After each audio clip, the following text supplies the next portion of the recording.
Moscow. Russian President Vladimir Putin on Thursday said that he didn't think President Trump would be able to improve relations between their two countries because he was being held back by his political opposition, saying that Trump undoubtedly has had some successes as president, including a booming U.S.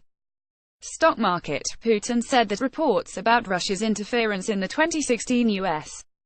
presidential elections were being invented to create questions about his legitimacy. There are things that he would want to do but hasn't been able to so far, like reforming healthcare or other goals. For instance, he spoke about improving relations with Russia, Putin said in remarks carried on national television. It's clear that even if he wanted to, he's not in a condition to do that because of some clear restrictions created by his opponents. I don't know if he still wants to improve relations with Russia, or if it's totally exhausted, but I hope he still does.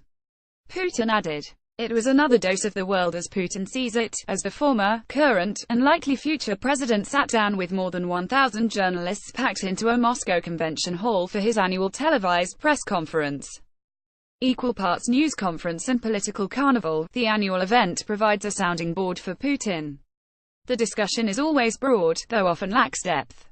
Journalists can ask sharp questions, but rarely have a chance to ask follow-ups. Addressing a recent ban on Russian participation in the 2018 Winter Olympics in South Korea, he said the investigation that revealed a state-sponsored doping program in Russia was driven by an attempt to undermine his expected re-election in 2018. The is being ramped up in connection with the Russian domestic political calendar. Putin said. No matter what anyone says, I am certain and I know that it is very much so. At moments, he showed flashes of anger, like when discussing Grigory Rodchenkov, the former head of the Rusada anti-doping lab in Russia, who later gave information on the country's athletic doping program to investigators and journalists after fleeing to the United States.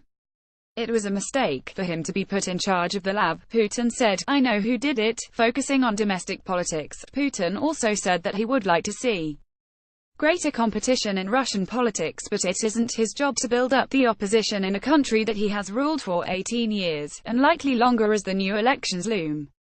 He said he would run a campaign largely focused on improving the Russian economy and that he would run as an independent, distancing himself from the United Russia political party that he founded and built into the ruling party.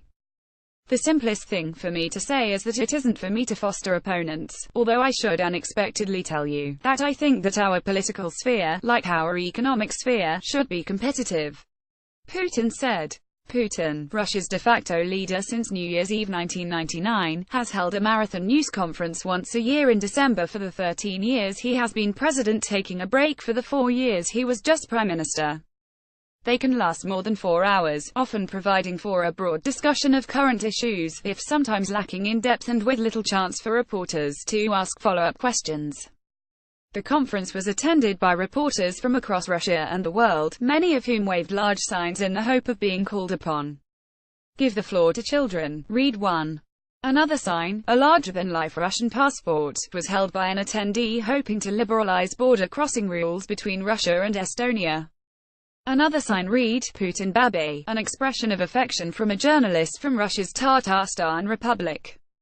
Putin confused the sign for Putin Baby after quickly pivoting from another journalist who asked him if he wasn't tired of running the country. Putin last week said he would run for a new 6-year term in a March presidential vote that he is expected to win easily. Whenever we speak about the opposition, it is important not just to make noise on squares or privately speak about how the regime is against the people, it is also important to offer something which will make life better. Putin said. People are discontent with lots of things, and they are right to be discontent. But whenever people compare and look at what the opposition, especially the extra-systemic opposition, has to offer, they have big doubts.